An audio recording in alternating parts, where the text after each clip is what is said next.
ሁሌም ከቴክኖሎጂ ጋር የሚራመደው ብርሃን ባንክ ዛሬም አዲስ መላ ይዞ መጥቷል። በኢትዮጵያ ዘመናዊ የትምህርት ቤት ክፍያ ስርዓትን በማስጀመር የመጀመሪያው ባንክ ብርሃን ባንክ ነው። ከ1000 በላይ የኢትዮጵያን ትምህርት ቤቶችን የክፍያ ስርዓት ያቀለለውና ያዘመነው ብርሃን ስኩል ፔይ አሁን ደግሞ በአዲስ አማራጭ ከቴሌ ብር ጋር በመቀናጀት የብዙዎችን ህይወት እያቀለለ ይገኛል። መላውን ይቀላቀሉ።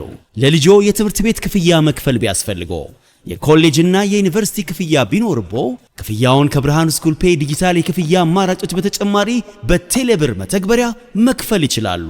ብርሃን ስኩል ፔይ ከቴሌብር ጋር ተቀናጅቷል። ለብዙዎች ረፍት ሆኗል። እነሆ በረከት ከረፍቱና ከዘመናዊነቱ ጋር ይቀላቀሉ። ብርሃን ባንክ እንደ ስማችን ብርሃን ነው ስራችን። ሪያል ማድሪድ ጉዳይን እናንሳ። ሪያል ማድሪድ ከ13 ዓመታት በኋላ እንግዲህ ጆዜ ሞሪኖ ወደ ቤርናባው የተመለሱበትን ምሽት ያሳለፉበትን ጨዋታ ትናንት አድርገዋል። 4-1 አሸንፈዋል። ይህንን ጉዳይ እንመልከት። በሪያል ማድሪድ ጥሩ ጊዜ ነበራቸው ማለት ይቻላል። በድጋሚ ከረጅም ዓመት በኋላ ምናልባትም ጆዜን ወደ ሪያል ማድሪድ ይመለሳሉ ብሎ ማሰብ ከባድ በሆነበት ጊዜ ነው ወደ ቤርናባው የተመለሱት። ይህንን ጉዳይ እንመልከት። የመጀመሪያ ጨዋታቸውንም በዚሁ ሜዳ አድርገዋል። የመጀመሪያ ጨዋታቸውን በዚሁ ሜዳ አድርገዋል። የመጀመሪያዎቹን 2 ጨዋታዎች አሸንፈዋል። በቀደም በኮርኔያ ወይም በአርሲዲ ስቴዲየም ኤስፓኞልን ባለቀ ሰዓት አዲስ ያመጡት ካርሎስ ኤስፒ የሚባለው ተጫዋቻቸው ባስቆጠረላቸው ጎል አሸንፈው ነበር። ትላንትና ደግሞ ትልልቆቹ ተጫዋቾቻቸው ኪሊያን ምባፔ ሃትሪክ ሰርቷል። እዚህኛው ጨዋታ ላይ ከፍተኛ የሙከራ መጠን ነበሩ። 8 ሙከራ አድርጓል። 7 ኦን ታርጌት ነበሩ። 3ቱ ጎሎች ናቸው። በጨዋታው ላይ እናነሳዋለን። ጁድ ቤሊንጋም በጣም የተለየ ነበር ትላንትና። በጣም አስደናቂ ፐርፎርማንስ ነበር። 2 አሲስቶች ሰጥቷል። አንደኛውን ለምባፔ፣ አንደኛውን ለቪኒሺየስ ጁኒዮር። ሁለቱ የተለያየ ባህሪ ያላቸው ናቸው። አንደኛው 1-2 ተጫውቶ ከምባፔ ጋር የሰጠው አሲስት ነው። ለቪኒሺየስ የሰጠው አሲስት ቤሊንጋምን እንደ ተጫዋች ሁለመናውን የሚያብራራ አይነት ነው። በጣም ጠንካራ ሰራተኛ መሆኑን፣ እጅ ማይሰጥ መሆኑን፣ ከፍተኛ አካላዊነት ያለው ቴክኒካዊ ችሎታ ያለው ሰልፍለስ ተጫዋች መሆኑን ያሳየበት ነው። በጠቅላላው በጨዋታውም ድንቅ ነበር። 2 የመጨረሻ ኳሶች ግን ሰጥቷል። ቪኒሺየስ የማድሪድ ደጋፊዎችን ልብ ለማግኘት መልሶ ለማግኘት ጊዜ ሊያስፈልገው ይችላል። ምክንያቱም ትላንትና በተወሰኑ የሪያል ማድሪድ ደጋፊዎች እሱ ላይ ብቻ አይደለም፣ በእርግጥ በተለይ መጀመሪያ አጋማሽ የሪያል ማድሪድ ፐርፎርማንስ ጥሩ ስላልነበር ማጉረምረምና ጩኸት መሰማት ጀምሮ ነበር። እሱንም ታርጌት ያደረጉ ድምጾች ነበሩ። ግን ጎል አስቆጥሯል እና ለእምባፔ የመጨረሻ ኳስ ሰጥቶታል። በእምባፔና በሱ መካከልም በ2 የተለያዩ አጋጣሚዎች አንደኛው ራሱ እምባፔ ለቪኒ፣ ሌላኛውን ቪኒ ለእምባፔ ሰጥቷቸው ከነሱ የተለመደ ስታንዳርድ አንጻር እንዲያስቆጥሩ የምንጠብቃቸው እድሎች ነበሩ። በኋላ ደግሞ በአሲስት ተገናኝተዋል። ስለዚህ ብዙ ጊዜ ሜዳ ውስጥ ብዙ እየሰራ አይደለም የሁለቱ ተጫዋቾች ውህደት ካልን ትላንትና ይሄ የመሻሻል ምልክት ነበር።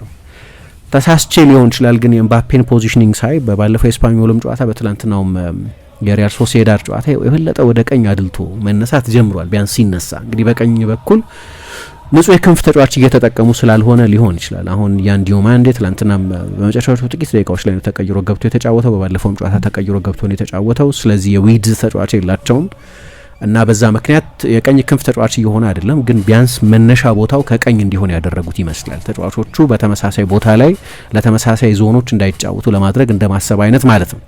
ይሄ መጨረሻ መጠነኛ የቦታ ማሻሻያ ይመስላል። ግን ትላንት አሲስቱን ወይም የተፈጠሩት የጎል እድሎች በአብዛኛው በግራ በኩል የተፈጠሩ የጎል እድሎች ናቸው እና ጆዜ ሞሪኞ ቡድናቸው ሪያል ማድሪድ እያሰለጠኑ ሌሎች ክለቦችን ይዘው አምና ኢቭን ቤንፊካን ይዘው መጥተው ያውቃሉ። ግን በሪያል ማድሪድ አሰልጣኝነት ከረጅም 5000 ቀን ሊሞላ ምንም አልቀረም። ረጅም ጊዜ ነው።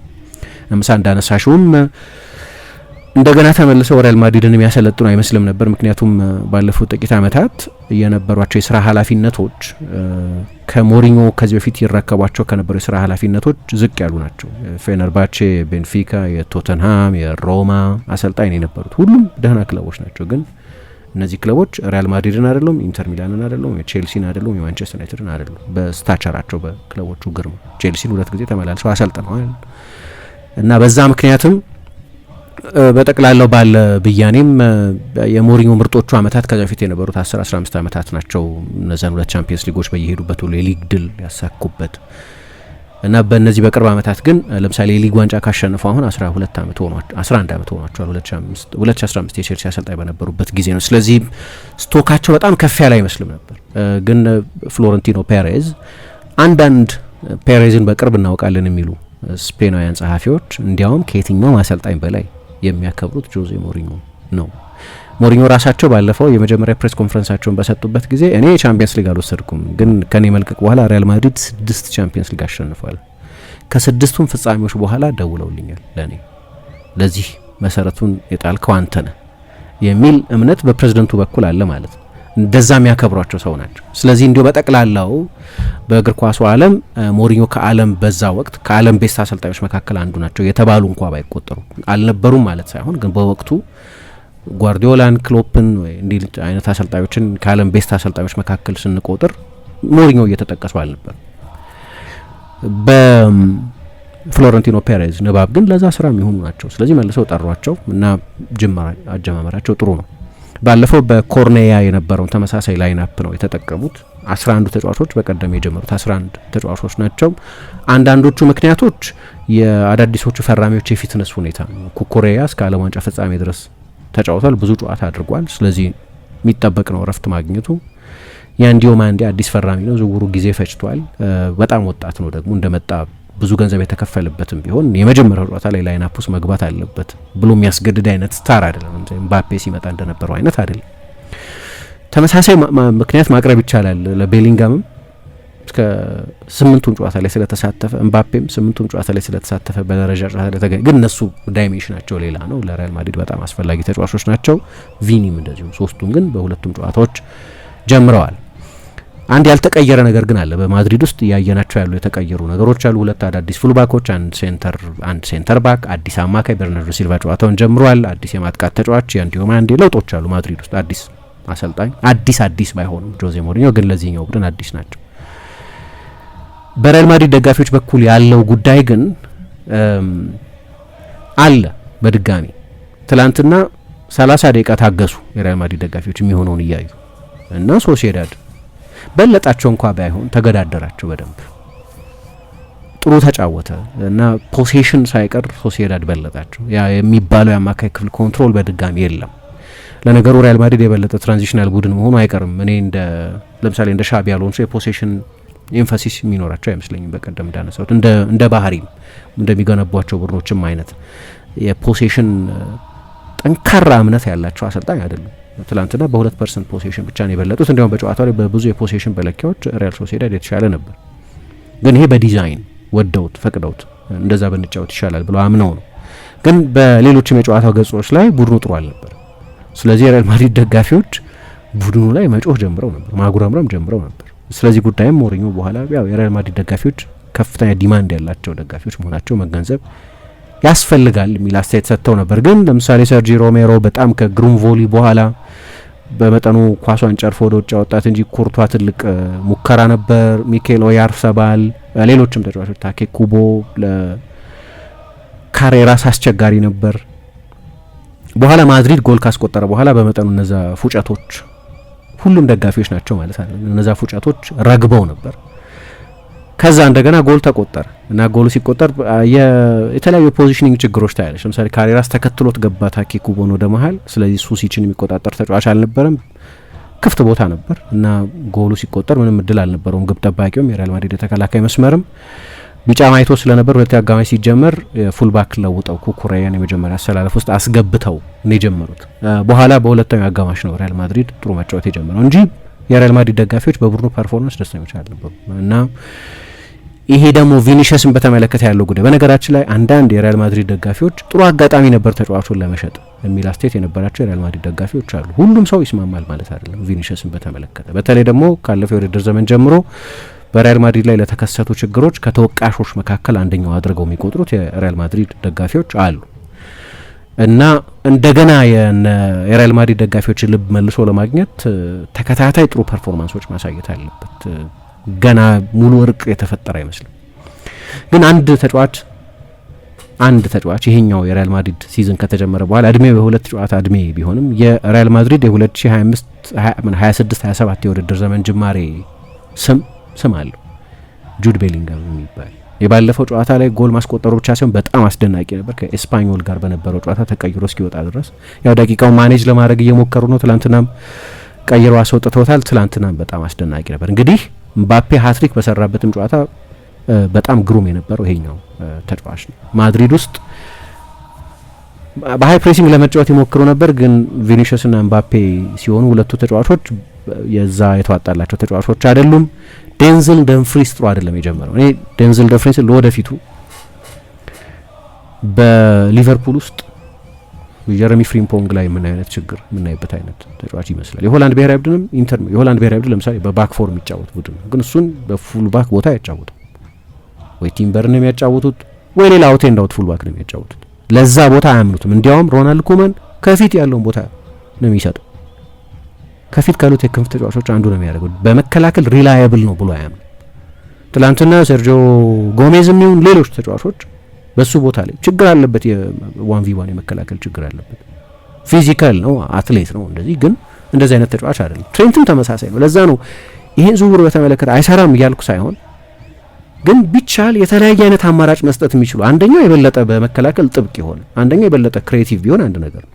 ትሬንትም አንድ የመከላከል ድክመት እንዳለበት የታወቀ ነው።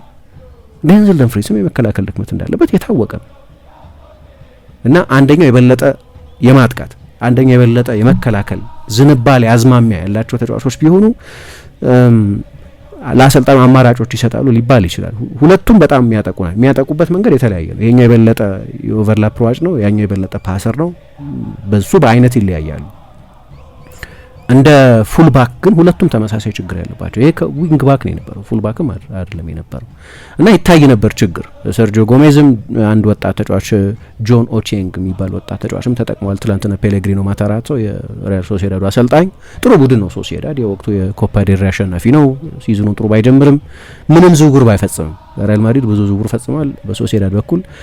ሄክቶር ፎርት ሊፈርም መሰለኝ፣ ግን ያው ለትላንትናው ጨዋታ አይደርስም ነበር። ስለዚህ ስብስብ ውስጥ ሁለት አካዳሚ ውስጥ የነበረው አሁን የጠቀስኩትን ተጫዋች ጨምሮ አዳዲስ ተጫዋቾች ተጠቅመዋል እንጂ ከሞላ ጎደል ያለፈው ሲዝን ቡድን ነው የነበረው እና በግራ በኩል ደግሞ አልቫሮ ካሬራስ ረጅም ጊዜ የመጀመሪያ ተሰላፊ ሆኖ የሚቀጥል በቢጫ ካርዱ ላይ እድለኛ የነበረ አይመስለኝ። ኳሱን አግኝቶታል፣ ግን ጎሉ ሲቆጠር ከፍተኛ የፖዚሽኒንግ ችግር የነበረበት ነው። ሌላ ዊንግ ባክ ሆኖ የቆየ ፉል ባክ ሆኖ እየተጫወተ ያለ ተጫዋች ነው። በቤንፊካ ዊንግ ባክ ነው የነበረው። ሚናዎቹ ልዩነት አላቸው፣ መጠነኛ ቢሆንም ልዩነት አላቸው እና በሌሎች ክለቦች እናይ ነበር እንዲህ አይነት ድክመት። ግን በእንደዚህ በጣም አስቸጋሪ በነበረ የጨዋታ ጅማሬ ውስጥም ቢሆን በጣም ድንቅ የነበረው ተጫዋች እንዳነሳሁት ቤሊንጋም ፊት ከሆነ አሁን ያው የሪያል ማድሪድ አማካይ ክፍል አንድ ችግር አለ። ላይት ዌት ነው በጣም። ቤርናርዶ ሲልቫ ነው አንደኛው፣ ሁለተኛው ፌዴ ቫልቬርዴ ነው እና ሁለቱም ስድስቶች አይደሉም። ሹዋሜኒ ያስፈልጋቸዋል ቢያንስ ካሏቸው አማራጮች መካከል። ለዛ ነው የሮድሪ አይነት ስም ሲነሳ በቃ ሮድሪ ሊጫወት የሚችልበት ክፍተት አለ ሪያል ማድሪድ ውስጥ፣ ወይ እንደዚህ አይነት ተጫዋች ነሰሰርሊ ሮድሪ ላይሆን ይችላል። ገበያው ላይ የነበረው ትልቁ ተጫዋች እሱ ስለነበር እና ባለፉት ጥቂት ዓመታትም ተወዳዳሪ የሌለው ተጫዋች ስለነበር በዛ ሚና ለዛ ነው የማድሪድ ደጋፊዎች በተለይ ግን ሌሎችም የእግር ኳስ ተመልካቾች እንዲህ አይነት ተጫዋች ያስፈልጋቸው ነበር ሲሉ ለ2 ዓመት የቆዩት ቢያንስ ለ2 ዓመት እና ትላንትና ቤርናርዶ ሲልቫ ኢንተለጀንት ተጫዋች ነው። ፓሶቹ ድንቅ ናቸው፣ ሊንኮቹ ድንቅ ናቸው እንደዚህ ምናምን፣ ግን ትልቅ አትሌት አይደለም። አሁን ደግሞ 32 ዓመቱ።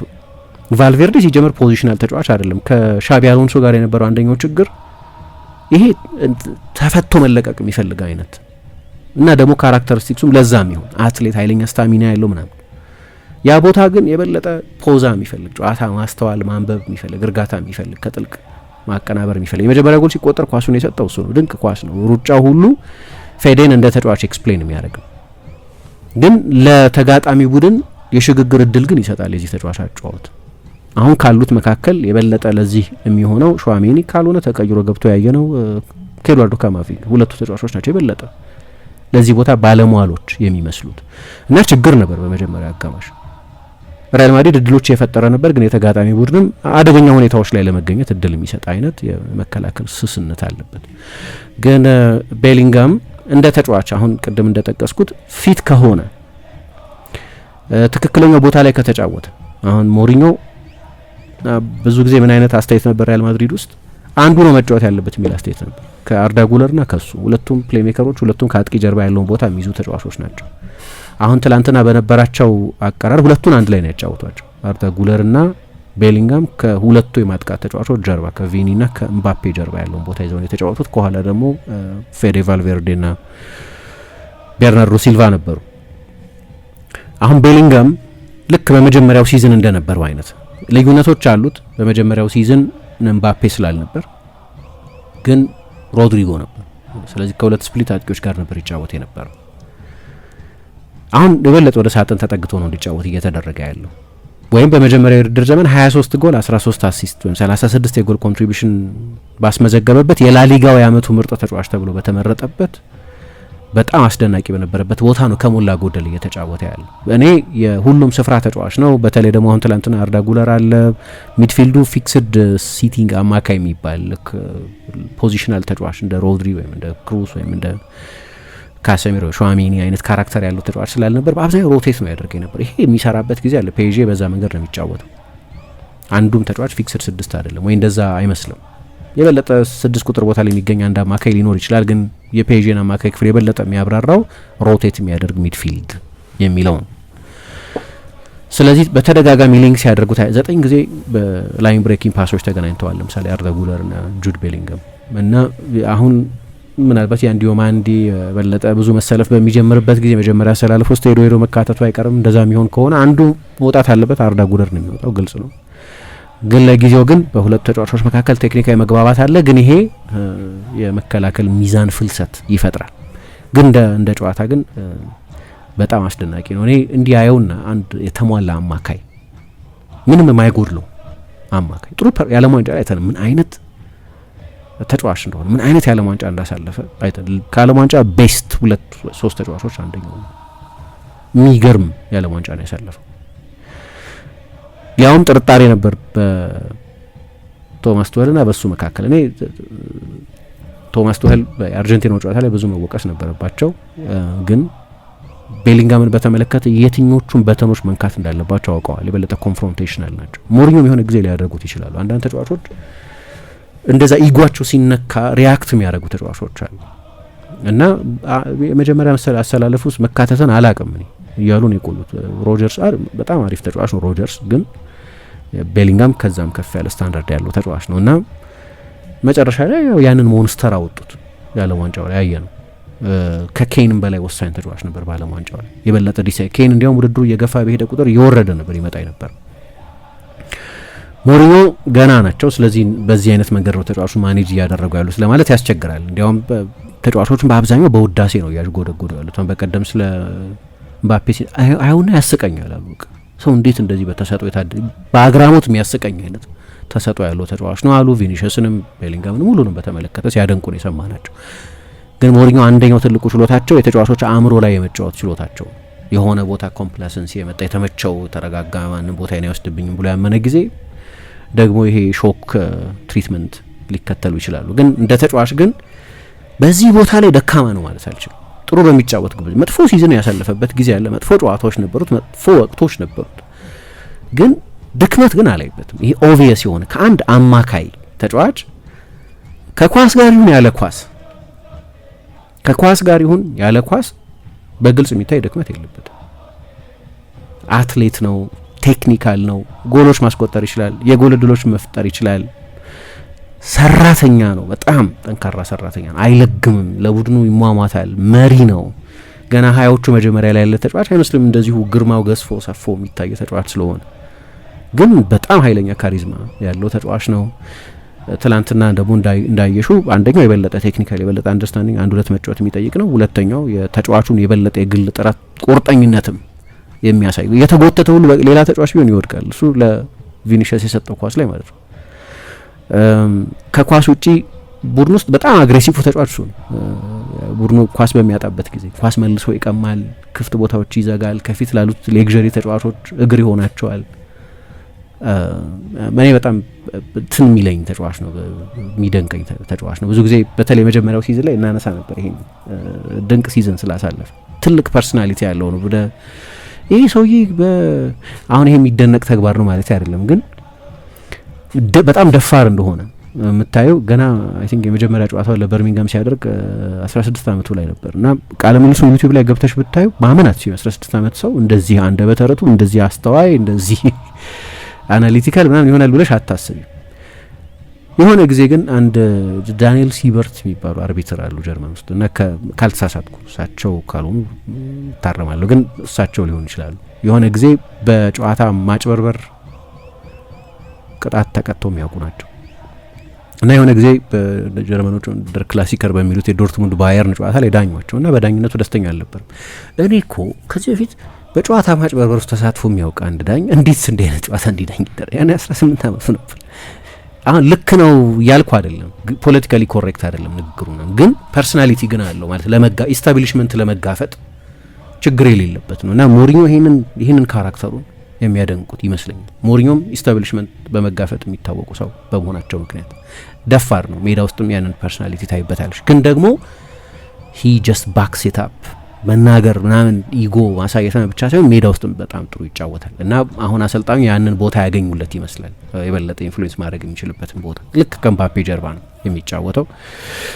ለእኔ የሪያል ማድሪድ የሲዝን ጅማሬ ስም ካለው ቤሊንጋም መባል አለበት። በጣም ጥሩ ነው የጀመረው ካልተጎዳ ከኋላ ጥሩ ስትራክቸር ካለ ትልቅ ሲዝን ሊያሳልፍ ይችላል። በማድሪድ በኩል አንድ ያየነው ኢንቴንሽን ግን ምናልባት እሳቸው የሚፈልጉት አማካይ ስለሌለም ይሆናል። ግን የማድሪድ የእሳቸው ምርጥ ቡድን የ2012 አካባቢ የነበረው ቡድናቸው በአውሮፓ ምርጡ የመልሶ ማጥቃት ቡድን በ3 በ4 ኳስ በከፍተኛ ፍጥነት የሚያጠቃ ቡድን የነበረው። ባርሴሎና የሄቪ ፖሴሽን ቡድን ቢሆን ሪያል ማድሪድ የትራንዚሽን ቡድን የነበረው እና ትላንትናም በባለፈው ጨዋታም ተመሳሳይ ነገር ማየት የቻልን ይመስለኛል። 2% ብቻ ፖሴሽን የነበራቸው ግን በዲዛይን 30 የበለጠ ፓስ ብቻ ነው የተጫወቱ 331 ለ300 ማነው 331 ለ501 ነው የነበረው። ስለዚህ የኳስ ሞኖፖሊ ምናምን አልነበረውም፣ ግን በእጥፍ በሙከራ እጥፍ ይበልጣል።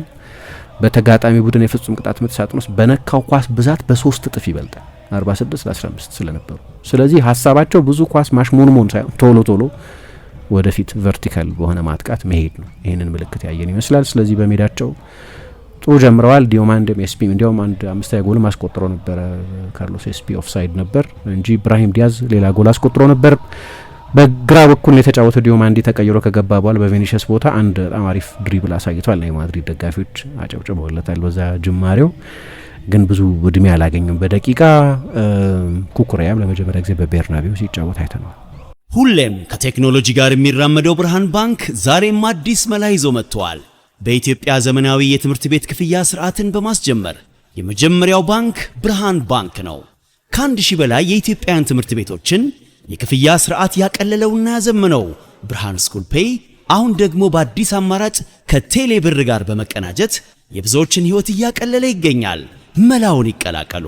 ለልጆ የትምህርት ቤት ክፍያ መክፈል ቢያስፈልጎ የኮሌጅና የዩኒቨርሲቲ ክፍያ ቢኖርቦ ክፍያውን ከብርሃን ስኩል ፔይ ዲጂታል የክፍያ አማራጮች በተጨማሪ በቴሌብር መተግበሪያ መክፈል ይችላሉ። ብርሃን ስኩል ፔይ ከቴሌብር ጋር ተቀናጅቷል። ለብዙዎች ረፍት ሆኗል። እነሆ በረከት ከረፍቱና ከዘመናዊነቱ ጋር ይቀላቀሉ። ብርሃን ባንክ እንደ ስማችን ብርሃን ነው ስራችን።